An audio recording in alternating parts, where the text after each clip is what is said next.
वसुदेवसुतं देवं कंसचाणूरमर्दनं देवकी परमानन्दं कृष्णं वन्दे जगद्गुरुं कृष्णं वन्दे जगद्गुरुं कृष्णं वन्दे जगद्गुरुं।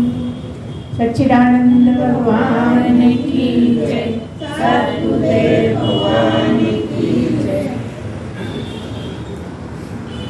अभी जैसे कि कहा गया कि हमें तो ये जगत भी सच लग रहा है, सच्चा लग रहा है, जगत सच है ऐसा लगता है, हमें तो यही समझ में आता है कि सब है तो सच्चा यही है। तो जीव को तो जगत ही सच्चा लगता है क्योंकि जगत में ही विचर रहा है और उसकी सब चीज़ें उसके काम में आ रही हैं। खाता है, पीता है, उठता है, बैठता है, जाता आता है, तो सब जगत में ही तो कर रहा है ना। तो जगत में है तो वो सच्चा लग रहा है, तो एक मायने में वो सच्चा है। कैसे? व्यवहार में जगत सच्चा है। जैसा हमने कहा, जाता है, आता है, खा पी रहा है, सब कुछ कर रहा है, तो ये क्या हुआ? व्यवहार। जगत व्यवहार में सच्चा है लेकिन जगत मिथ्या है। हमें यही जानने के लिए बैठे हैं हम कि जगत मिथ्या है, ब्रह्म सत्य है, मात्र ब्रह्म ही सत्य है, बाकी सब मिथ्या है। यही जानने के लिए यहाँ सब कुछ किया जाता है।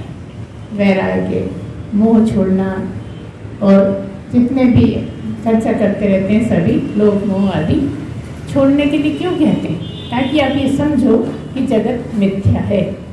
तो फिर सत्य क्या है? सत्य केवल एक ही तत्व है जो ब्रह्म कहलाता है। ब्रह्म सत्य है, मात्र ब्रह्म ही सत्य है। अब ब्रह्म दिखता नहीं, ब्रह्म का कोई गुण नहीं, ब्रह्म का कुछ समझ में नहीं आता, ब्रह्म ब्रह्म करते हैं आप, ब्रह्म तो हमें कुछ पता ही नहीं लगता है। उसी को ही तो जानना है। अगर पता लगता तो जीव को भी पता लग जाता। जीव को तो जगत पता लगता है, ब्रह्म पता नहीं लगता। ब्रह्म की खोज करनी है, ब्रह्म को जानने का प्रयत्न करना है, ब्रह्म को जानने के लिए तपस्या करनी है, ब्रह्म के लिए वैराग्य धारण करना है, ब्रह्म के लिए लोभ मोह छोड़ना है, और कितनी ही लंबी कहाँ तक बोले वो सब छोड़ना है। और अगर आप ये सब कर लेते हैं तो बचेगा आखिरी में ब्रह्म ही। बाकी सब छोड़ दें, ब्रह्म को जानने के लिए सब छोड़ते जाएं, छोड़ते जाएं, छोड़ते जाएं। जब बचेगा कुछ तो कुछ भी नहीं बचेगा, ऐसा लगेगा कुछ बचा ही नहीं। लेकिन तो भी जो बचा वो ब्रह्म है। जगत में जितनी भी वस्तुएं हैं, जो भी समझ में आती हैं, सब नहीं है, नहीं है, नहीं है। सब कुछ हटाने के बाद जो बचता है वो क्या बचा? ब्रह्म ही बचा। जैसे कि प्रलय हो जाती है तब कुछ भी नहीं बचता लेकिन ब्रह्म होता है ना। मतलब कोई दृश्य नहीं है, कोई देखने वाला नहीं है, किसी तरह का कुछ भी नहीं बचा कहने सुनने के लिए, न कहने सुनने वाला बचा। तो बचा कौन? जिससे सब होगा, जिसके होने से सब होगा। लेकिन यहाँ समझने की बात यह है कि वो कुछ करता नहीं। कई बार ये कहते हैं कि उससे सब कुछ हुआ है लेकिन करता कुछ नहीं। करने वाला कौन? कौन करता? करने वाला ईश्वर। हमेशा करने वाला ईश्वर है, ब्रह्म कुछ करता नहीं है। ईश्वर कैसे करता है? ईश्वर कौन है, जीव कौन है, ब्रह्म कौन है, ये भी समझना है कि क्या है ये ब्रह्म। क्या है? ब्रह्म का मतलब है जहाँ कुछ भी कहने को ना बचे, जिसका कुछ कहने का ही नहीं है, मतलब कोई गुण ही नहीं है, जो निर्गुण है, जिसका कोई आकार नहीं है, जो निराकार है, वो ब्रह्म है। इसमें कुछ भी ये कह नहीं सकते कि ये ऐसा है, ये वैसा है, या कैसा है, कुछ भी नहीं, बस है। हम अक्सर कहा करते हैं कि ब्रह्म में बस है के अलावा कुछ भी नहीं। ब्रह्म में कहने के लिए है, बस है और कुछ भी नहीं है। बाकी सब चीज़ों में बहुत कुछ है और बहुत गुण भी है। तो यहाँ ब्रह्म क्या है? जो कुछ भी नहीं होते हुए सब कुछ है, वो ब्रह्म है। और क्या है? अव्यक्त है, ये व्यक्त है।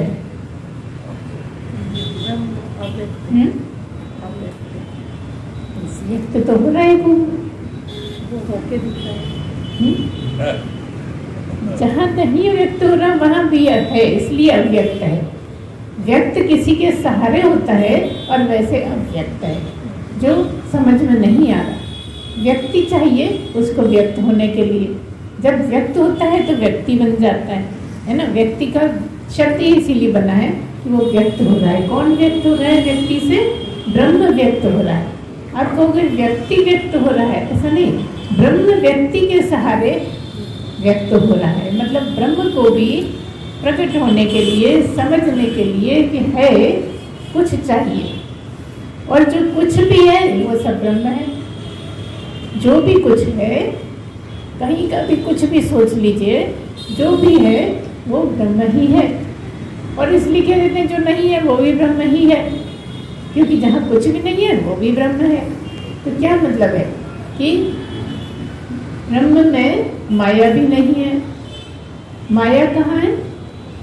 ईश्वर में माया है ना। माया उपाधि से जो है वो ईश्वर कहलाता है, और मन उपाधि से जो है वो जीव कहलाता है।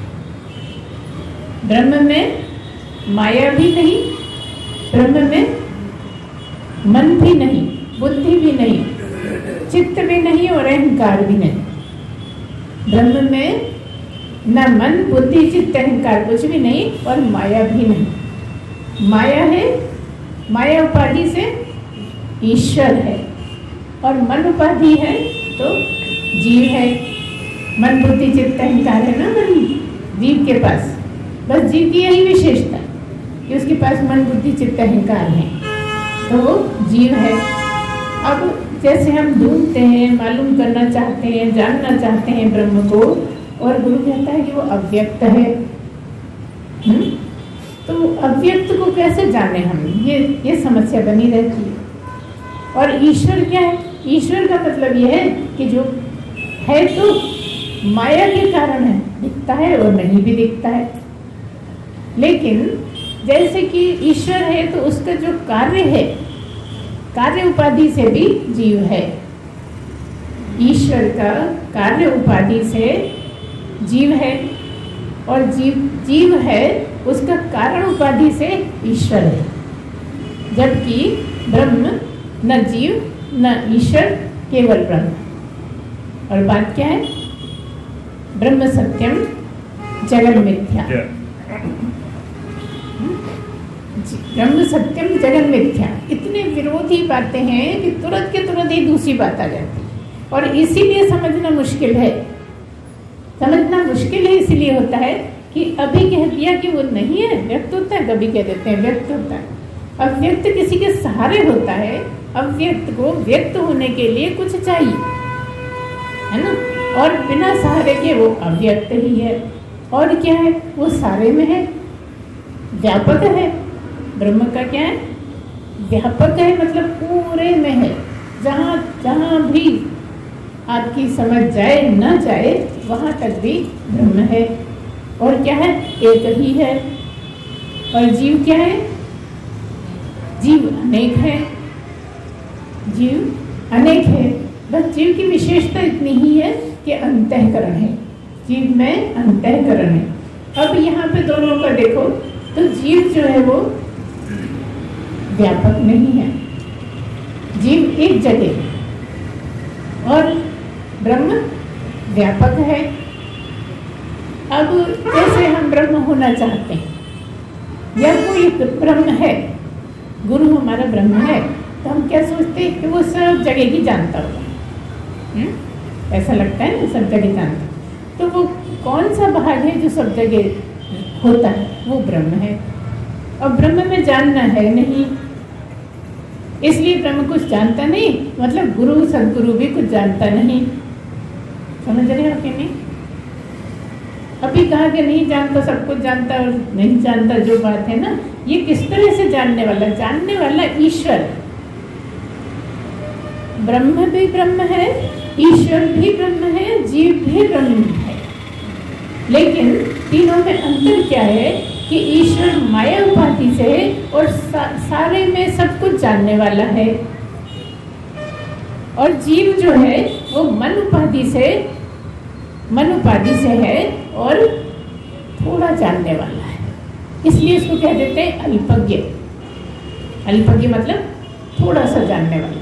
हम सोचते हैं हम बहुत जानते हैं, लेकिन ईश्वर के सामने हम बिल्कुल थोड़ा सा जानते हैं, और ईश्वर सब कुछ जानता है। ईश्वर में जानना, मानना, करना है। अभी बताया हमने कि जगत को ईश्वर ने बनाया, ब्रह्म ने नहीं बनाया। जगत को बनाने करने वाला ईश्वर है, और जो कुछ नहीं करता वो ब्रह्म है। ये बार बार कह रहे हैं।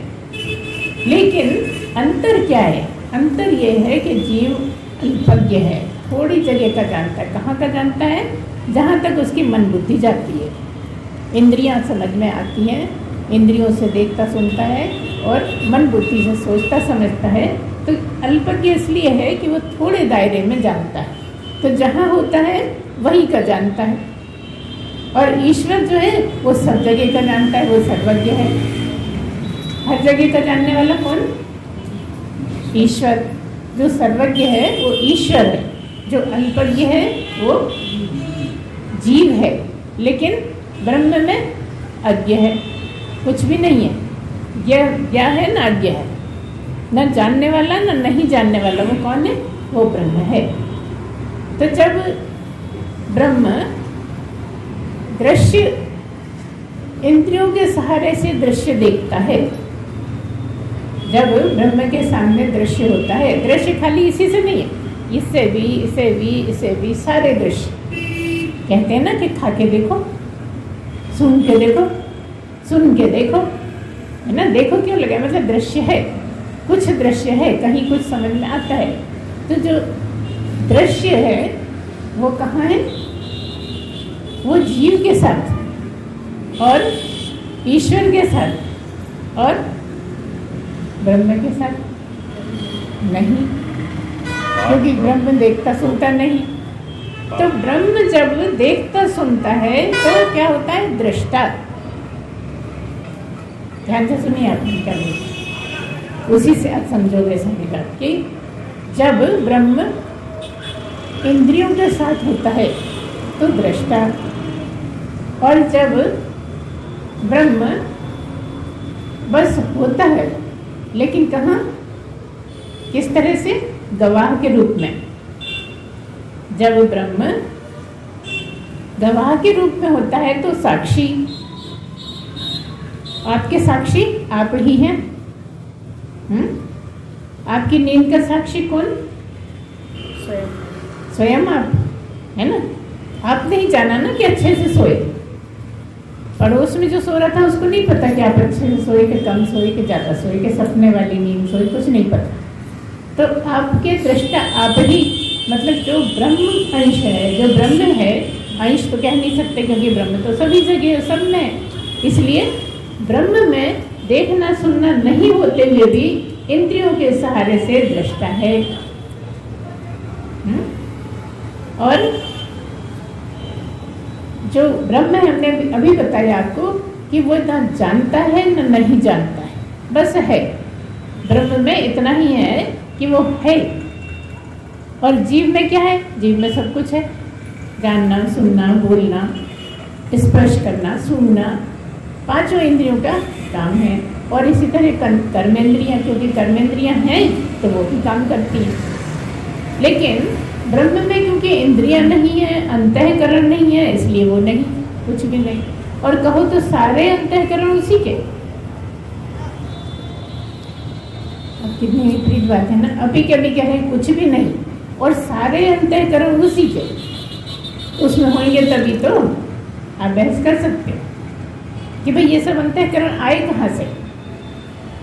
क्योंकि जो कुछ भी है उसके पीछे ब्रह्म ही है, ब्रह्म में कुछ नहीं है। फिर से समझिए कि ब्रह्म में कुछ भी नहीं है। ब्रह्म अगर मन बुद्धि अंतःकरण वाला है तो जीव हो गया, हुआ नहीं है, अनादिकाल से है। और माया उपाधि से है तो अभी बताया ईश्वर है ना। माया से ही तो सारी जगत रचा है ना। कहते हैं ना माया है, माया महाठगनी, माया से ही सब कुछ हुआ है। कृष्ण की माया सुनने में आता रहता है ना बहुत ज़्यादा। तो माया से और ईश्वर रचयिता है, तो फिर कहाँ हुआ माया, कहाँ हुई? ईश्वर की माया। तो इस तरह से जो जीव है उसका कौन सा अंश है जिसके कारण वो ब्रह्म कहलाता है? कहा कि जगन मिथ्या। जगन मिथ्या क्यों है? क्योंकि सब कुछ होते हुए कुछ भी नहीं है। जो चीज है और नहीं होने वाली है वो नहीं है। और कोई भी ऐसी चीज बताओ जो है और सदा रहे, ब्रह्म को छोड़ के बताओ कोई चीज। जगत की कोई भी ऐसी चीज आपको याद आ रही हो जो है और सदा रहेगी, पहले भी थी, अभी भी है, बाद में भी रहेगी, ऐसी कोई भी चीज नहीं है। इसलिए जगन मिथ्या। जो लगातार है, जो न पैदा हुआ, जो न मरेगा, वो ब्रह्म। ब्रह्म की क्या है कि जो न पैदा हुआ न कभी मरेगा, वो ब्रह्म। और जो भी पैदा हुआ है, जो भी मरने वाला है, वो सब मिथ्या। तो जगत में सब कुछ पैदा हुआ, बना और मिट गया, मर गया, है ना, इसलिए मिथ्या। लेकिन यहाँ समझने की बात यह है कि जगत में बिना ब्रह्म के क्या है? जीव में बिना ब्रह्म के कुछ है क्या? ठीक है, अंतःकरण होगा, लेकिन ब्रह्म नहीं, कनेक्शन नहीं है, यही कह देंगे हम। ब्रह्म से कनेक्शन नहीं तो जीव जीव है क्या? नहीं है, है ना। तो जीव में जो ब्रह्म अंश है, एक तो अंतःकरण है, कर्मेंद्रियां हैं, ज्ञानेंद्रियां हैं, प्राण है ना, ये सब है। लेकिन 19 के बाद जो पहले नंबर पे या 20वें नंबर पे जहाँ भी लगाना हो, वो ब्रह्म। तो ये सब खत्म हो जाएगा, इंद्रियां खत्म हो जाएंगी, है ना, और अंतःकरण खत्म हो जाएगा। कब हो जाएगा? जब ब्रह्म हो जाएंगे। जब ब्रह्म हो जाएंगे तो ब्रह्म होने का मतलब ही है कि अंतःकरण खत्म हो गए, है ना, और सब इंद्रियां भी खत्म हो गई। सब चीज जब खत्म हो गई तो बचा कौन? ब्रह्म। तो जब कहते हैं कि ब्रह्म सत्यम जगन मिथ्या का मतलब यह है कि जीव का वो अंश जो सदा है, जो न पैदा हुआ, न मरा, न आया, न गया, वो अंश सत्य होने के कारण ब्रह्म सत्यम जीवो ब्रह्मैव न परा का मतलब यह है कि जीव ब्रह्म ही है। जीव भी सत्य हो गया, जबकि है नहीं। जीव सत्य क्यों है? क्योंकि ब्रह्म है।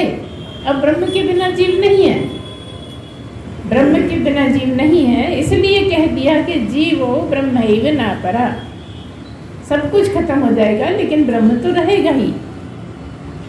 और क्या कहा कि ब्रह्म सत्यम जगन मिथ्या।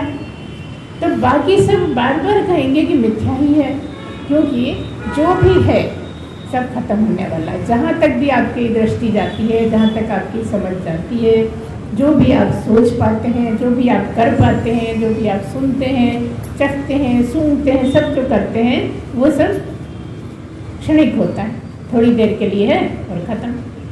हर चीज़ है, कुछ चीज़ें ज़्यादा दिन के लिए होंगी, कुछ पेड़ 100 सालों के भी होंगे, कुछ 1000 साल के भी होंगे, लेकिन कोई भी ऐसा नहीं है जो सदा रहे। प्रलय होगी जब कौन सा पेड़ बचेगा बताओ? जब धरती ही नहीं बचेगी तो पेड़ कौन सा बचेगा? सब पेड़ जमीन पर ही तो लगे ना, धरती पर ही लगे।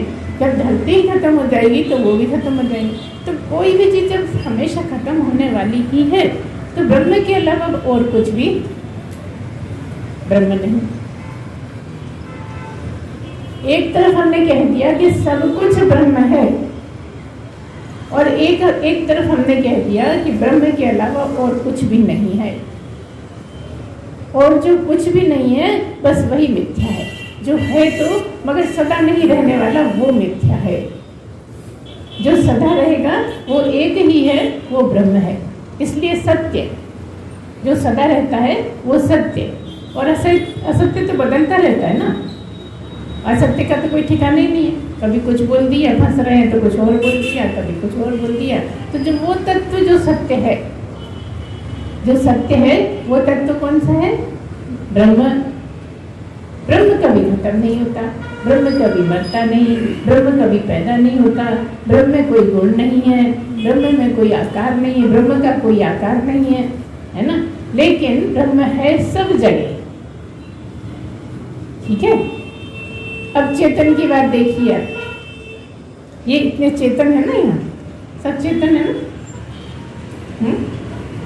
तो कितने, एक चेतन है कि अनेक चेतन? चेतन है। क्या कहना है? चेतन ही तो चेतना है। यही समझने की बात है। जहाँ जहाँ चेतन है वहाँ चेतन इससे इस भिन्न, इससे भिन्न, इससे भिन्न, सब जगह अलग है। ब्रह्म एक ही है, सबकी चेतन की, सब जगह चेतन की अपनी अपनी चेतनता है ना। चेतन जो है वो यहाँ भी है, यहाँ भी है, यहाँ भी है, यहाँ भी, ठीक है। लेकिन ब्रह्म सब जगह है और कटा पिटा नहीं। चेतन भी कटा पिटा तो नहीं, लेकिन चेतन कहाँ? जहाँ चेतनता। समझने की बात यह है कि जहाँ चेतनता है वहाँ चेतन है, क्योंकि चेतन होने से चेतनता है। जहाँ चेतन है उससे चेतनता है। जैसे कभी कभी जीव, कोई कीड़ा है, बच्चे मारने लगते हैं शौक शौक में कीड़ों को, और देखते रहते हैं ध्यान से। जिसको जीवित कह रहा है वही तो चेतन, उसका जीना साबित जहाँ हो रहा है वहाँ चेतन, क्योंकि चेतनता है ना। और जहाँ जीव नहीं मालूम पड़ रहा, मर गया है ऐसा लगता है, तो वहाँ चेतनता खत्म। लेकिन एक मायने में चेतन सब जगह, क्योंकि जीव सब जगह, भले ही आंखों से दिखते नहीं हो, लेकिन इतने बारीक बारीक हैं, इतने बारीक बारीक हैं जो आपको समझ में ही नहीं आते। माइक्रोस्कोप से भी नहीं दिखते, माइक्रोस्कोप से भी एक हद तक देखे जा सकते हैं, और उससे भी छोटे होते हैं जो आपके शरीर में करोड़ों करोड़ों जीव है ना। पेड़ों पे कितने ही कितने तरह तरह, ऐसे हर जगह है। तो क्या मतलब है कि जो जीव है वो थोड़ी जगह का जानता है, और जो ईश्वर है वो सब जगह का जानता है। और चेतन जो है, सब जितनी भी जगह में आपको चेतनता दिखती है सब जगह चेतन है।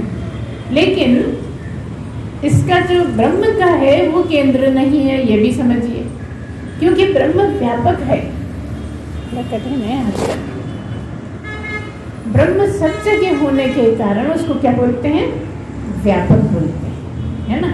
अब जो व्यापक है उसका केंद्र कहाँ होगा? जैसे ये है स्टूल है, इसका केंद्र एक आप निकाल लो कि यहाँ है ना। लेकिन जो सब जगह है उसका कोई केंद्र नहीं है। जैसे आप हो, आप यहाँ बैठे हो, जिस जगह बैठे हो, हमने कहा कि आप कौन सी पेट्रोल पंप तक जाइए। हमने कहा आप अपने जगह से पेट्रोल पंप तक जाइए, तो आप कहाँ से? जहाँ बैठे हो वहीं से जाओगे ना। जिस जगह बैठे हो वहीं से जाओगे, कि यहाँ बैठे हो यहाँ से जाओगे। जिस जगह बैठे हो चलना तो वहीं से शुरू करोगे ना। तो जहाँ से शुरू करोगे वहीं से आपको जाना है।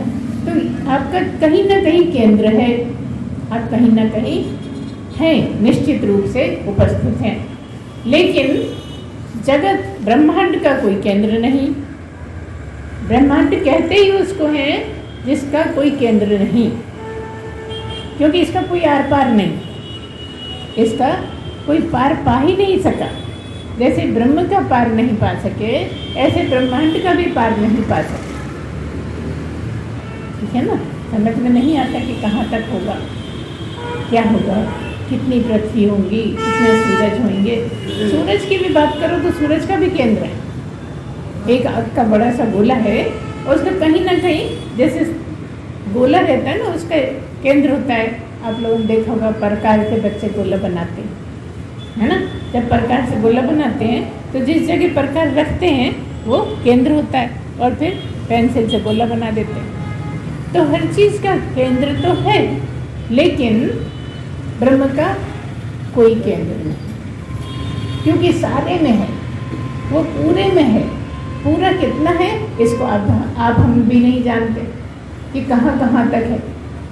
ब्रह्मांड में संसार, ब्रह्मांड में पृथ्वी, ब्रह्मांड में सूरज, ब्रह्मांड में सारे तारागण, है ना, जितने भी हैं ग्रह, सारे ब्रह्मांड में। कोई ऐसी चीज बताओ जो ब्रह्मांड से बाहर हो। तो ब्रह्म में ब्रह्मांड, सुनने से कैसा लगता है कि जितना ब्रह्मांड उतना ब्रह्म, लेकिन ब्रह्म में ब्रह्मांड है, सारे में ब्रह्म है और उसमें ब्रह्मांड है। और कि कई बार तो कह दिया शास्त्रों ने कि एक नहीं अनेक ब्रह्मांड हैं। अब बताओ, ब्रह्मांड जब ये समझ में आता है कि सब जगह एक ही होगा, जो इसकी परिभाषा है, जो हमें समझाया जाता है, उससे तो ऐसा लगता है कि कहीं अलग अलग हो ही नहीं सकते, एक ही होगा। तब भी कह दिया कि जाने कितने ब्रह्मांड होंगे, क्योंकि आकाश भी इसमें है, पृथ्वी भी इसमें है, पाताल भी इसमें है, सब कुछ इसमें है, तो इससे अलग है क्या? तब भी इसलिए इसको समझने में बड़ी दिक्कत आती है। तो समझने का क्या है इसमें? केवल शुद्धि मात्र हो। समझने के लिए कितनी माथापच को, कितनी माथापच्ची कर लो, लेकिन समझ में नहीं आता। और शुद्धि हो जाए तो सब समझ में आ जाता है। ये बड़ी विचित्र बात है। बस शुद्धि ही इसका सहारा है कि अगर आपकी शुद्धि अच्छी हो गई है तो उसकी क्वालिटी क्या है? देखो, कोई गुण नहीं है, लेकिन तब भी क्या कह दिया? शुद्ध, बुद्ध, नित्य, ब्रह्म। कौन? ब्रह्म। ब्रह्म का ही चौथा बोल दिया, ब्रह्म। शुद्ध, बुद्ध, नित्य, ब्रह्म। कौन? ब्रह्म, है ना? तो क्या मतलब? आप शुद्ध हो, आप बुद्ध हो, आप नित्य हो, तो जो अंश तुम्हारा नित्य है वो ब्रह्म, वो तुम ही हो, है ना?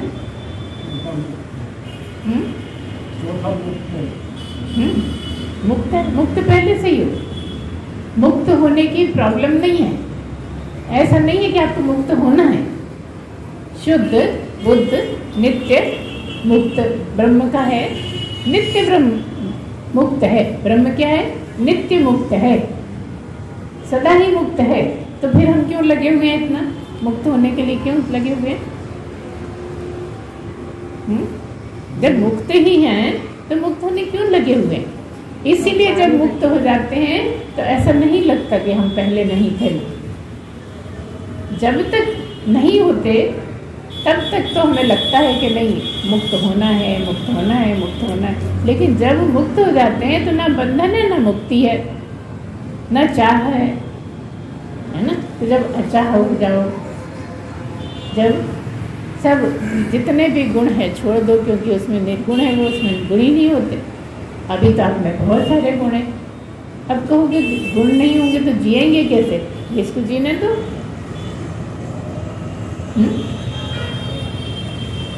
तो क्या है? नित्य मुक्त ही है ब्रह्म।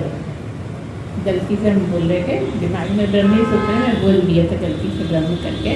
तो क्या मतलब है? कि वो नित्य मुक्त ही है। वो कौन है? वो तुम ही तो हो। तुम जो दिखने में आता है वो नहीं, जो दृश्य है वो नहीं, जो कौन है? जो व्यापक है। तुम भी व्यापक हो, लेकिन तब भी जीव व्यापक नहीं, क्योंकि वो अंश जो ब्रह्म अंश है वो व्यापक और वो तुम। अब तो इतना समझ में आता है ना कि ब्रह्म व्यापक और तुम भी व्यापक, लेकिन तुम्हारा कौन सा अंश व्यापक? जो ब्रह्म। और जो ब्रह्म नहीं, जो जीव है, वो केंद्र वाला, वो थोड़ी सी जगह में जानने के लिए भी थोड़ा ही जानता है, और दिखता भी थोड़ा ही है, समझ में भी थोड़ा आता है, और इंद्रियां भी लिमिटेड काम करती हैं। और अभी बताया हमने कि ब्रह्म में तो कोई इंद्रियां ही नहीं है, ब्रह्म को समझता भी नहीं है। और हम क्या कहते हैं कि ब्रह्म ही कर्म फल देता है, नहीं ईश्वर, या आप ही कह सकते हो, आप ही कर्म फल देते। आप तो वो अंश जो ब्रह्म है, लेकिन वो जीव हो इंद्रियों के साथ, अंतःकरण के साथ, सबके साथ हो, तो समझ में भी आता है, सुनने देखने में भी आता है। इसलिए जीव में क्या है, आपका सब जानते हो आप, ब्रह्म को जानता नहीं है ना। ब्रह्म कुछ भी नहीं जानता। देखिए सब कुछ ब्रह्म से हुआ है, लेकिन ब्रह्म जानता कुछ नहीं है। जानने वाले आप, जानने वाला ईश्वर। अंतर क्या है, आप अल्प और वो सर्वज्ञ, आप अल्पज्ञ और वो सर्वज्ञ।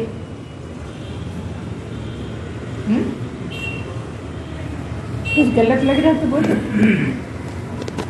ऐसा कुछ लग रहा है कि पता नहीं कैसी पहेलियां बुझा रही हैं, लेकिन है ऐसा ही।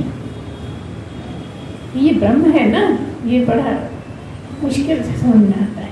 तो इसका सिद्धांत केवल इतना ही है, जो प्रश्न है कि कैसे पाए, बस शुद्धि हो जाए आपकी। आप अपने ही गुण दुर्गुण, अच्छे गुण बुरे गुण सब देखो और बुरे गुण छोड़ते जाओ। वो अभ्यास को अभ्यास ही काटता है। आप कहोगे आदत इतनी पड़ी है कि वो होता नहीं, चाहते तो हम बहुत हैं, लेकिन होता नहीं है ना। तो क्यों नहीं होता? क्योंकि आदत को आदत ही काटे। आपको जबरदस्ती नई आदत बनानी पड़ेगी, और वो नई आदत जब पड़ जाएगी और समझ में यह है कि वो आदत खराब थी, तो फिर आपकी वो आदत छूट जाएगी। इसलिए मेहनत है। यहाँ पे मेहनत इसी बात की है, कोई वजन नहीं ढोना है, कोई दिन भर काम नहीं करना है, करते रहिए काम, लेकिन जो मेहनत है, जो पुरुषार्थ है, वो इतना ही है कि अपने आदतें सुधार लें। तो सबसे पहले आप अपने आप को थोड़ा ठीक करते जाइए, ठीक करते जाइए। एक ऐसी स्थिति आएगी कि ब्रह्म ही ब्रह्म बचेगा और सब ठीक हो जाएगा। जो ठीक है वो नहीं है, जो गलत है वो है। आप बताओ, फिर ठीक के लिए क्यों इतने पीछे बढ़ जाते? क्योंकि ब्रह्म ठीक है ना, कि ठीक नहीं है, कुछ भी नहीं कहने को। लेकिन ऐसे ही आप हो जाओ जैसे आप में भी कुछ भी नहीं है, तो आप ब्रह्म। अभी तो आप में बहुत कुछ है, बहुत याद भी सताती, बहुत चिंता भी सताती, अपने तेरे बहुत सताते रहते हैं। अपने तेरे कोई नहीं सता रहे, यहाँ पर जो अपना तेरा है ना वो सता है। यहाँ पर जो अपना तेरा है वो सता है ना। सही, उसने ऐसा कह दिया, उसने ऐसा कह दिया, ऐसे कैसे कह दिया, ये कौन सोचता है? ब्रह्म। कौन सोचता है? ये जीव है ना। ये सब चीजें किसी ने कुछ कह दिया तो जाने तो घाव तो नहीं हुए ना। अच्छा चलो घाव भी हुए तो शरीर को हुए कि तो मैं हुए, है ना। तो शरीर तो वैसे भी छोड़ना ही, तो कब छूटेगा? जब शुद्ध बुद्ध नित्य जान लोगे तो मुक्त ही हो। अभी नित्य लगता ही नहीं, कभी लगता है दिन में तो हम होते हैं, रात में तो होते ही नहीं। अब हमने सुन के जान लिया है कि रात में भी हैं हम, लेकिन तब भी ऐसा लगता है रात में तो है ही नहीं। ऐसा लगता है जैसे मर ही गए, फिर दूसरा जीवन शुरू हो गया। इसलिए हमें शास्त्रों की बात भी गलत नहीं लगती कि जब शास्त्रों ने कह दिया कि हर दिन तुम्हारा एक जीवन होता है, रात में मर जाते हो, सुबह फिर नया जीवन शुरू हो जाता है, तो हमें सत्य लगता है कि नहीं? कोई संदेह नहीं लगता कि हाँ सही बात है। रात में तो हम ऐसे ही पड़े होते हैं ना जैसे मर गए, जबकि मरने का भी कोई याद नहीं है कैसे मरते हैं। किसी ने कह दिया कि मरना तो खुद मरो तब पता लगता है कैसा है मरना। कहा है ना किसी ने कि खुद मरो तो जानो मरना क्या है, और कितनी बार मरे हो कोई गिनती है। लेकिन मरना जानते नहीं, मरने से डरते हो, मरने के नाम से ही घबरा जाते। और तुम मरते नहीं और डरते हो मरने से। देखो पहेली है ना सर, कि तुम मरते नहीं और डरते हो मरने से। अगर तुम ये समझ जाओगे मैं मरता ही नहीं तो ब्रह्म। अगर ये समझ में आ जाए कि मैं चिढ़ता ही नहीं तो ब्रह्म। अकेला ये नहीं, उन गुणों में निर्गुण होने के लिए ये गुण आ जाए तो निर्गुण हो गए। अविगुण क्यों है? क्योंकि सब अपोजिट हैं, सब विपरीत दिशा में जा रहे हैं। इन्हीं को अगर सही दिशा में ले आए तो मुक्त, नित्य मुक्त है, सदा से मुक्त है, सदा मुक्त रहेंगे और आज अभी भी मुक्ति ही है। ये समझने के लिए हमें ये जानना पड़ता है कि ब्रह्म सत्यम जगन मिथ्या। ये जो सारा संसार है ये मिथ्या ही है। इसको हम समझते हैं कि ये सत्य है, मगर इसमें सत्य कुछ भी नहीं है, इसमें मेरा कुछ भी नहीं है। और मैं नहीं तो मेरा क्या? मैं तो ब्रह्म ही, जिसको असली मैं है, मैं छोड़ो, खाली ब्रह्म समझो। तो जब मैं नहीं तो मेरा क्या? इसलिए जगन मिथ्या। जब मेरा कुछ भी नहीं और मैं ही मैं तो ब्रह्म, तो फिर सब मिथ्या हुआ कि नहीं हुआ?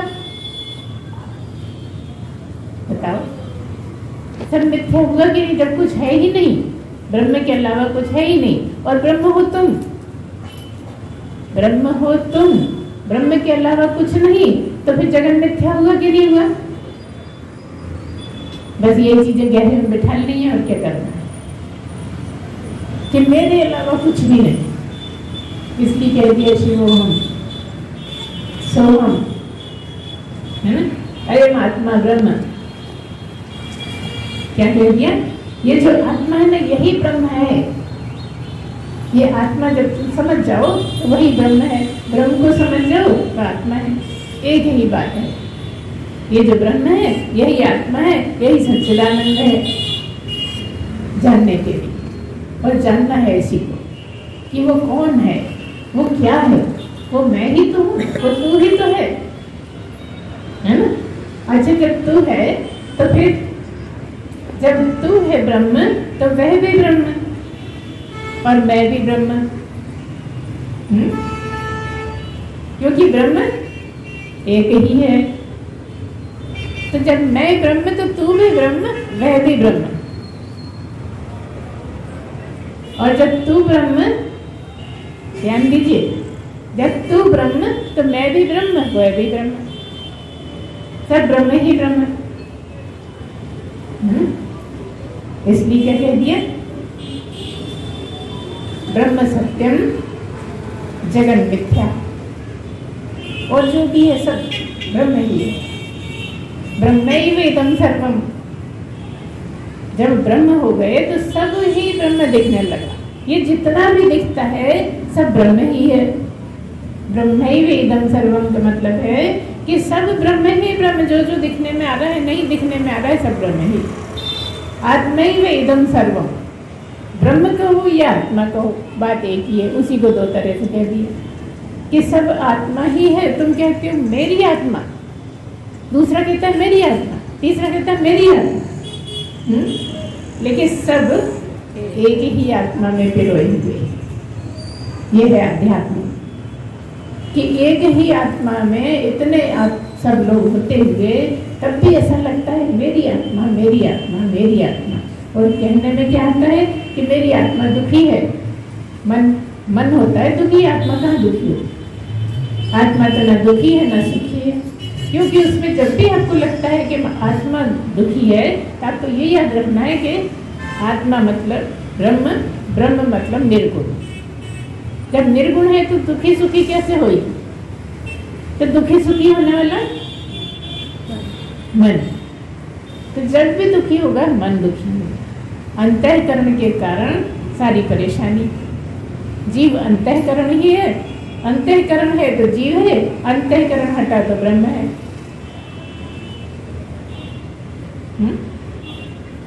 अंतःकरण हटने का ही तरीका। तो सही प्रश्न तो ये होता है कि अंतःकरण कैसे हटाएं, हम ब्रह्म कैसे हो जाएं, इसके बदले हम अंतःकरण को कैसे हटाएं, मन कैसे गिर जाए, बुद्धि कैसे गिर जाए और चित्त कैसे साफ हो जाए, चित्त खाली कैसे हो जाए और अहंकार कैसे मिटे या कैसे गिरे। बस इतना ही करना, ये चारों चीजें हटी नहीं कि आप और काम सब चारों से होता है। अच्छा अभी हम बोल रहे हैं तो क्या बिना मन के बोल पाते हैं, बिना बुद्धि के बोल पाते हैं? और देखो ना मन बोलता है ना बुद्धि बोलती, बोलने वाला कोई और ही। तो ना तो ब्रह्म अकेला बोल सकता है और ना कोई बोलिए ना मन अकेला बोल सकता है। मन कहाँ है? शरीर में, इसलिए मन तो बोलता ही है। मन के होने से ही बोलने में आता है, हवा में कोई नहीं बोल सकता। इसलिए ब्रह्म को भी चाहिए कोई बोलने वाला शरीर चाहिए। ब्रह्म भी कब बोलता है? जब उसके बोलने लायक कोई शरीर हो, देह चाहिए। इसलिए कह दिया कि ब्रह्म को भी ढूंढे परमेश्वर। परमेश्वर को जब बोलना होता है तो कहाँ से बोलता है? किसी शरीर के द्वारा। तो जब ब्रह्म हो गया है उसको परमेश्वर ढूंढता है, परमात्मा ढूंढता है कि किसके मुंह से बोलना है। इसलिए ब्रह्म में कुछ भी नहीं है और सब कुछ ब्रह्म ही है। इसलिए ब्रह्म सत्यम जगत मिथ्या, क्योंकि सब खत्म होने वाला है, इसकी सब कुछ मिथ्या है। जिस दिन ये भरोसा हो जाए कि सब मिथ्या है तो ब्रह्म ही ब्रह्म और कुछ है ही नहीं। जो मिथ्या है वो कल हो मिथ्या या आज हो मिथ्या या अभी हो मिथ्या, तो मिथ्या। मिथ्या मतलब झूठ है ना, सत्य का उल्टा झूठ। तो जगत झूठा है और ब्रह्म सच्चा है। ब्रह्म ही ब्रह्म है, जो सच्चा है वो सदा रहता है, नित्य है, वो आत्मा है। हम यही जानते हैं ना आत्मा क्या है, नित्य अनित्य क्या है, बस सारा कुछ इसी पे टिका है। आत्मा अनात्मा क्या है, नित्य अनित्य क्या है। अगर आत्मा अनात्मा और नित्य अनित्य समझ में आ गया तो ब्रह्म समझ में आ गया। बड़ी पहेलियां है और विपरीत है, इसलिए और मुश्किल हो जाती है, लेकिन आ जाता है। हम जैसो नहीं पाया है, हम जैसे मानव शरीर लिए हुए वालों ने ही पाया है। मानव के अलावा और कोई नहीं पा सकता, और कोई शरीरधारी इसको नहीं पा सकता, क्योंकि बाकी शरीर भोगने के लिए गए हैं, भोगने के लिए आए हैं जगत में। उनका केवल भोग काल चल रहा है। और देखो तो मनुष्य का भी भोग काल है, कहीं अच्छा भोग रहा है कहीं बुरा भोग रहा है, और जीवन भर भोगते ही भोगते जीवन खत्म कर दिया। तो जो भोगे नहीं, जिसको भोगने की लालसा ना हो, वो ब्रह्म। कितना आसान तो है, मुश्किल कहाँ। कि जो भोगने में आनंद लेना बंद कर दे, जो भोगने में दुखी होना बंद कर दे, वो ब्रह्म है ना। लेकिन दोनों ही ऐसे कि दोनों की जरूरत है, दोनों की। अच्छा दुख की तो किसी को जरूरत नहीं है ना, किसी को जरूरत नहीं है, लेकिन तब भी जब सुख चाहोगे तो दुख तो आएगा ही, क्योंकि सुख के बाद दुख, दुख के बाद सुख। तो क्या हुआ? जो दुख में दुख नहीं माने, है ना, आगे का जो दुख में दुख नहीं माने वही बस ब्रह्म। सुख में तो सबको लग रहा है, सुख भी नहीं मानेगा। क्या मतलब है? दोनों में से एक की प्रैक्टिस कर लो, दूसरी अपने आप हो जाएगी। अच्छा यहीं से शुरू कर दो कि जो सुख में सुख नहीं माने तो दुख अपने आप हट जाएगा। सुख में जो हम बहुत सुख मानते हैं ना, इसलिए दुख ज़्यादा दुख लगता है। जैसे हम बताते हैं ठंडे गर्म पानी का, ठंडे पानी वाले हाथ को जब गर्म में डालते हैं तो वो ज़्यादा गर्म लगता है। जो हाथ पहले से गर्म पानी पड़ा है वो इतना नहीं लग रहा उसको, लेकिन जो ठंडे पानी से गर्म पानी में डाला है उसको ज़्यादा गर्म पानी लग रहा है। या गर्म पानी वाले को ठंडे पानी में हाथ डालो तो वो ज़्यादा ठंडा लग रहा है। ऐसे ही सुख दुख में से एक की प्रैक्टिस कर लो जो तुमसे आसान लगता है। तो हमको तो कुछ ऐसा लगता है कि शायद सुख ज़्यादा आसान है। सुख में जो हम भूल जाते हैं, सुख में जो हम बहुत बोलने लगते हैं, सुख में सारे मोहल्ले को बताने लगते हैं, बस ये तो तुम कंट्रोल कर सकते हो, इसमें क्या मुश्किल है? नहीं बताना हमें, नहीं कहना, हमारी हम जाने। और हमें तो दुख भी नहीं लगता, ये तो क्षणिक है, ये तो परमात्मा ने हमारे हिस्से का हमें परसा है, ये तो हमें दुख नहीं पड़ेगा। और जब सुख नहीं रहा तो दुख भी क्यों रहेगा? इतनी सारी बातें हैं, प्रैक्टिस कर लो तो दुख अपने आप गया। सुख की प्रैक्टिस कर लो तो दुख गया, दुख की प्रैक्टिस कर लो तो सुख गया। अब तो वाह, सुख तो बड़ी मुश्किल से आता है। सुख कौन चाह रहा है कि सुख जाए? सुख सबको अच्छा लगता है, ये सोचते हैं सुख बना ही रहे, बहुत लंबा हो जाए, खत्म ही ना होए, लगता है ना। अरे यार दुख आ गया, देखो कितने मजे दिन चल रहे, कितना अच्छा लग रहा था। सुख में तो ऐसा लगता है ना, लेकिन जब दुख आता है तो आंसू आने लगते। क्यों आंसू आए? क्योंकि सुख को ज़्यादा माना था, इसलिए आंसू आए। अगर सुख को ज़्यादा नहीं मानोगे तो आंसू नहीं आ सकते। इसलिए ब्रह्मानंद में रहता है। प्राप्त पुरुष ब्रह्म के आनंद में ही रहता है। वो जानता है कि ये सब आने जाने वाले हैं, जो आया है सो जाएगा ही जाएगा, चाहे कुछ भी हो, कैसा भी हो। इस तरह से हमें साफ साफ समझ में आता है कि ब्रह्म सत्यम जगत मिथ्या। जगत में सब मिथ्या है, जगत भी मिथ्या है। सत्य अगर कुछ है तो केवल ब्रह्म ही है। बोलिए सच्चिदानंद भगवान की जय, सद्गुरुदेव भगवान की जय।